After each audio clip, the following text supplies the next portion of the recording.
अजे तक कुछ नहीं है। कभी पुलिस नूं बुला लेंदे भी फड़ो फड़ो इन्हां नूं फड़ो फड़ो। कौन ने को गवर्नमेंट वंड रहे हैं राशन? नहीं ये खुद दे रहे हैं कोठी वाले। आप ही वंड रहे हाँ हैं? जी अपने कोलों दे रहे ਤੇ ਜਦੋਂ ਨਹੀਂ ਜੂ ਦੇ ਰਹੇ ਤਾਂ ਤੁਸੀਂ ਕਿਉਂ ਖੜੇ? उन्होंने कहा कि 5 बजे देना वा बह ਤੇ जाओ। ਤੁਸੀਂ 5 ਵਜੇ ਆ ਜਾਣਾ, ਤੁਸੀਂ ਸਵੇਰ 7 ਵਜੇ ਤੇ ਇੱਥੇ ਰਸ਼ ਲੱਗਾ ਜੀ। ਉਹ ਹਕੀਕਤ ਆ ਤੇ ਇਹ ਵੀ ਹਕੀਕਤ ਆ ਨਾ ਕਿ ਇੱਥੋਂ ਕੋਈ ਬਿਮਾਰੀ ਲੱਗ ਜੇ ਕਿਸੇ ਨੂੰ। ਉਹ ਬਿਮਾਰੀ ਨਾਲ ਮਰ ਜਾਣਾ ਉਹ ਆਸਾਨ ਹੈ, ਭੁੱਖਿਆ ਮਰਿਆ ਨਹੀਂ ਜਾਂਦਾ।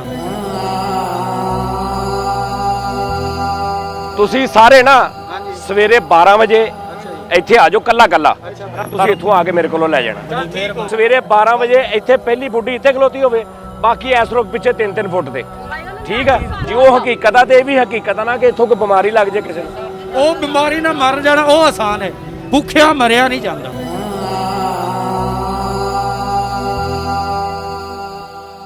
ਜੀ ਨਾਜ਼ਰੀਨ अस्सलाम वालेकुम। ਨਾਜ਼ਰੀਨ ਜਿਹੜਾ ਤੁਸੀਂ ਮੰਜ਼ਰ ਦੇਖਿਆ ਹੈ, ਇਹ ਮੇਰੇ ਘਰ ਦੇ ਬਾਹਰ ਦਾ ਮੰਜ਼ਰ ਆ ਸਵੇਰ ਦਾ ਕਿ ਮੈਂ ਸੁੱਤਾ ਤੇ ਬਾਹਰ ਸ਼ੋਰ ਹੋ ਰਿਹਾ ਹੈ ਕਾਫੀ ਦੇਰ ਤੋਂ।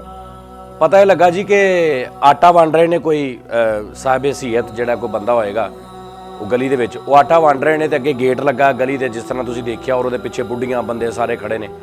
ਉਹ ਮੈਂ ਗਿਆ ਜਾ ਕੇ ਮੈਂ ਲੋਕਾਂ ਨੂੰ ਪੁੱਛਿਆ ਤੇ ਉਹ ਜੋ ਲੋਕਾਂ ਨੇ ਕਿਹਾ ਉਹ ਤੁਸੀਂ ਸੁਣ ਲਓ।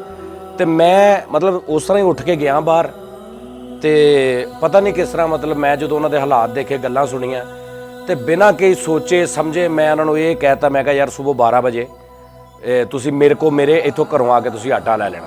ਤੇ ਖੈਰ ਉਹ ਇਹ ਹੈ ਕਿ ਮੈਂ ਉਹਨਾਂ ਨਾਲ ਵਾਅਦਾ ਕੀਤਾ ਤੇ ਮੇਰੇ 'ਚ ਤੇ ਜਿੰਨੀ ਪਸਲੀ ਹੋਏਗੀ ਉਹ ਤਾਂ ਮੈਂ ਕਰਾਂਗਾ, ਕਿਉਂਕਿ ਮੈਂ ਹੁਣ ਗੱਲ ਕੀਤੀ ਸਵੇਰ ਤੱਕ ਇਨਸ਼ਾਅੱਲਾ ਤਾਲਾ।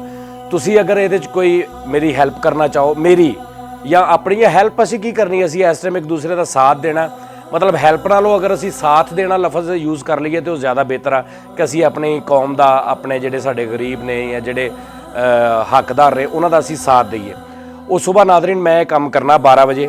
ਤੁਹਾਨੂੰ ਅਗਰ ਲੱਗੇ ਕਿ ਸਾਨੂੰ ਕਰਨਾ ਚਾਹੀਦਾ ਤੇ ਨੰਬਰ ਥੱਲੇ ਚੱਲਦੇ ਪਏ ਨੇ, ਅਕਾਊਂਟ ਵੀ, ਮੋਬਾਈਲ ਵੀ।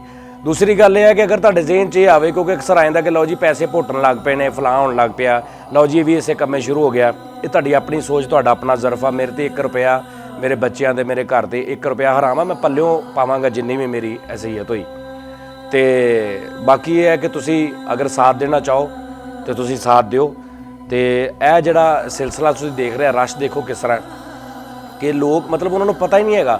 ਇੱਕ ਬੰਦੇ ਨੇ ਇੱਥੇ ਤੱਕ ਤੁਸੀਂ ਸੁਣ ਲਿਆ ਕਿ ਇੱਕ ਬੰਦੇ ਨੇ ਇੱਥੇ ਤੱਕ ਕਹਿਤਾ ਕਿ ਯਾਰ ਅਸੀਂ ਕਰੋਨਾ ਨਾਲ ਮਰਦੇ ਹਾਂ ਤੇ ਮਰ ਜਾਈਏ, ਯਾਰ ਅਸੀਂ ਭੁੱਖ ਨਾਲ ਨਹੀਂ ਮਰ ਸਕਦੇ, ਜਾਂ ਅਸੀਂ ਆਪਣੇ ਬੱਚਿਆਂ ਨੂੰ ਭੁੱਖਾ ਨਹੀਂ ਦੇਖ ਸਕਦੇ।